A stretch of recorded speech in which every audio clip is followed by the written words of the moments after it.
Dans cette seconde vidéo du chapitre 11, le stress aigu, une adaptation permettant d'anticiper un effort physique, nous allons voir toujours l'adaptation à l'effort, mais cette fois au niveau de l'activité cardiaque.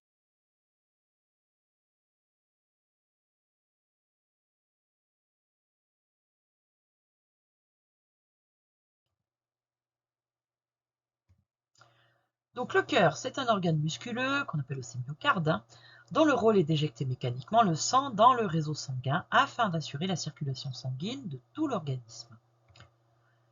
Donc un cycle cardiaque est composé d'une phase de relâchement qu'on va appeler la diastole et d'une phase de contraction qu'on va appeler la systole. Le cœur est composé de 4 compartiments distincts qui sont les mêmes à droite et à gauche. Donc on va avoir l'oreillette droite. Alors attention, droite et gauche sont inversées puisque c'est un cœur qu'on regarde de face. Le ventricule droit en dessous, l'oreillette gauche et en dessous le ventricule gauche. Notons que entre les oreillettes et les ventricules, on va avoir des valves auriculo-ventriculaires, donc une à droite, une à gauche. Alors elles portent aussi d'autres noms. La valve auriculo-ventriculaire droite s'appelle valve tricuspide et la valve auriculo-ventriculaire gauche s'appelle aussi valve mitrale. À noter que ces valves sont aussi soutenues par des éléments de soutien, des piliers, des tendons, etc. On a également donc un réseau sanguin qui arrive, notamment sous la forme d'une veine cave qui va arriver dans l'oreillette droite. Alors, ici, je n'ai fait que l'arrivée. En réalité, cette veine cave va récupérer le sang de la partie supérieure de l'organisme avec la veine cave supérieure, mais également avec la partie inférieure de l'organisme avec la veine cave inférieure. On a également une artère pulmonaire. Donc cette artère va sortir, va permettre la sortie du sang qui est dans le ventricule droit. À noter une chose, je profite ici, tout vaisseau qui arrive au cœur s'appelle une veine, tout vaisseau qui sort du cœur s'appelle une artère. On a également la veine pulmonaire qui va permettre l'arrivée à l'oreillette gauche et l'aorte qui est une grosse artère qui va sortir du ventricule gauche. À noter ici qu'on voit précisément les deux types de circulation, c'est-à-dire qu'on voit que à partir de l'artère pulmonaire, donc puisque son nom l'indique, on va aller vers les poumons. Ça va revenir par la veine pulmonaire dans la partie gauche du cœur. Et puis par contre, c'est ce qu'on appelle la petite circulation qui est entre le cœur et les poumons.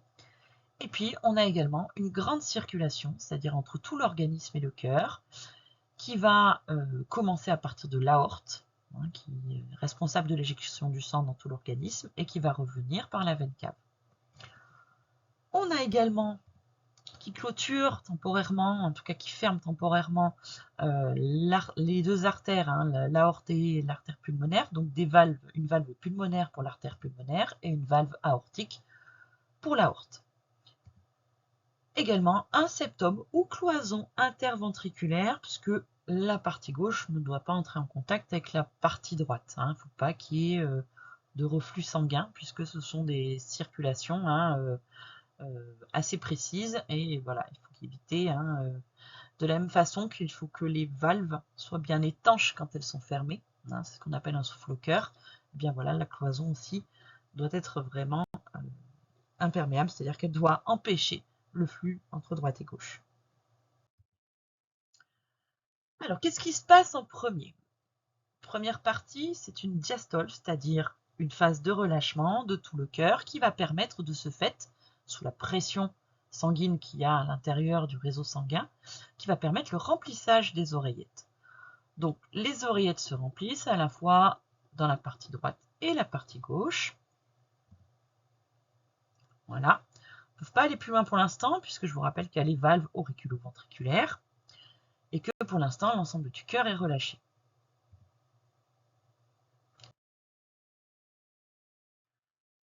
Deuxième partie, on commence la systole, qui ne concerne pas tout le cœur, en tout cas l'intégralité du cœur au même moment. Alors qu'est-ce qui se passe? On va avoir une contraction des oreillettes, donc de la partie haute du cœur. De ce fait, cela va pousser le sang vers le bas, vers les ventricules. Les valves auriculo-ventriculaires vont s'ouvrir et de ce fait, les ventricules vont se remplir. C'est donc la systole auriculaire. À l'issue de ça, à l'issue de ce passage vers les ventricules, les valves auriculo-ventriculaires vont se fermer. D'ailleurs, le sang, du coup, s'il veut refluer, ne peut pas, et c'est un des bruits cardiaques que l'on entend lorsque on écoute les battements du cœur.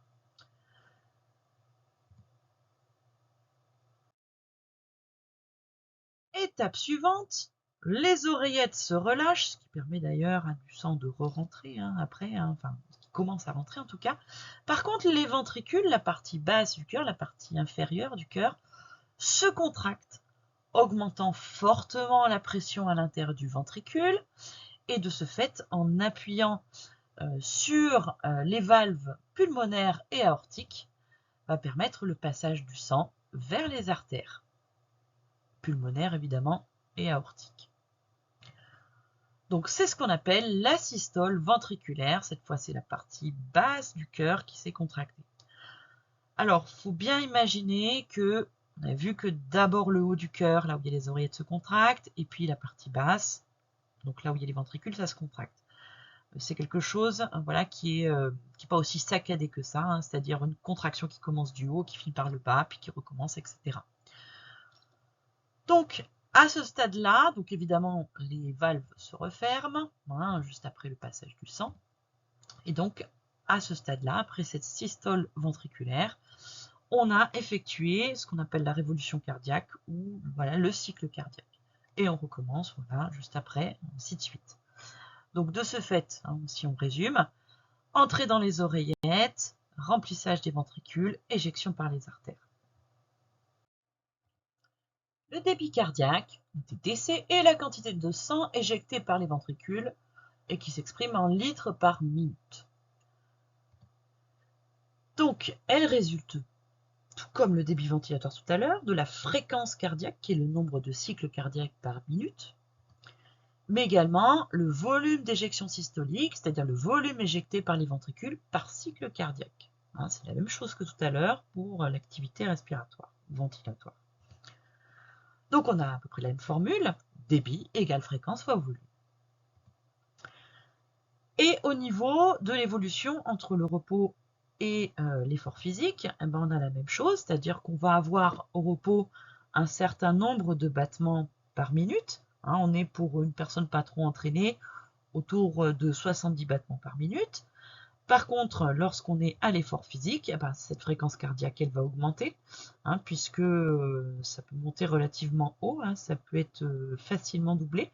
On a quand même une fréquence cardiaque maximale qui correspond à 220 moins l'âge de l'individu. Donc si on a 20 ans, c'est 200. Si on a 70 ans, c'est 150. Voilà. Et donc, ce n'est pas la seule chose qui va évoluer. Donc, on a vu que la fréquence a évolué, évidemment. Mais l'amplitude qui correspond au volume d'éjection systolique, c'est pareil, va évoluer. C'est-à-dire que on va au départ être à 70 millilitres en volume d'éjection systolique au repos. Et on peut être jusqu'à 150 à l'effort. Ce qui fait que, globalement, le débit cardiaque, il est au repos de 5 litres par minute. Donc, ce qui est facile à retenir, c'est également la quantité de sang que vous avez dans votre organisme. De ce fait, en une minute, tout le sang est passé par le cœur. Voilà. Et bien, à l'effort physique, ça peut aller jusqu'à 30 litres par minute. Alors là, c'est pareil que pour la ventilation tout à l'heure. Quand on a quelqu'un qui est entraîné, notamment qui fait du cardio ou autre, le volume d'éjection systolique va être au repos plus important, ce qui va entraîner deux choses. La première, c'est que la fréquence cardiaque au repos va être beaucoup plus faible, c'est-à-dire chez des sportifs, des grands sportifs, on va avoir des fréquences cardiaques qui vont être autour de 40-50 battements par minute, et qui ne vont pas avoir besoin d'augmenter autant sur le même effort physique que si c'était quelqu'un qui n'est pas du tout entraîné qui le fait. D'ailleurs, ça fait partie des éléments qui vont limiter l'effort. C'est-à-dire que sur une personne pas entraînée, elle peut arriver au bout de ce qu'elle peut faire et elle est obligée de s'arrêter. À la fois sur l'aspect cardiaque, mais aussi sur l'aspect ventilatoire. Donc, comme tout à l'heure, on voit ici qu'il y a une nécessité pour l'organisme de s'adapter. Donc, on va voir comment c'est possible, justement, dans la diapo suivante. Donc, les débits ventilatoires et cardiaques augmentent donc pendant l'activité physique. Donc, Il y a une raison à ça, c'est qu'évidemment, il faut approvisionner les muscles en O2, mais également les approvisionner en nutriments. Alors, pour approvisionner les muscles en O2, évidemment, il faut passer par la case poumon. Pour approvisionner les muscles en nutriments, il faudra passer par la case, généralement, intestin grêle et lieu de l'absorption intestinale, ou lieu des réserves. Cependant, cette adaptation elle nécessite un certain délai, c'est-à-dire que si on fait un test, qu'on regarde la fréquence cardiaque, on se rend compte qu'elle augmente, mais avec un petit train de retard. D'ailleurs, ce sera la même chose lorsque on s'arrête de faire l'effort physique, ça ne descend pas tout de suite, il y a un petit délai.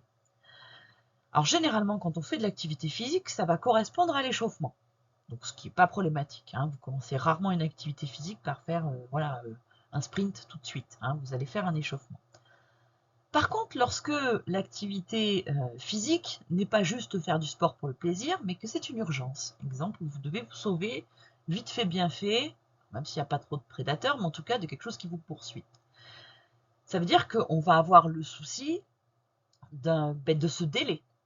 Donc comment l'organisme fait-il justement pour pouvoir pallier à ce délai d'adaptation et pour pouvoir augmenter même sans avoir commencé un échauffement? Eh bien, la réponse va se trouver dans la vidéo suivante.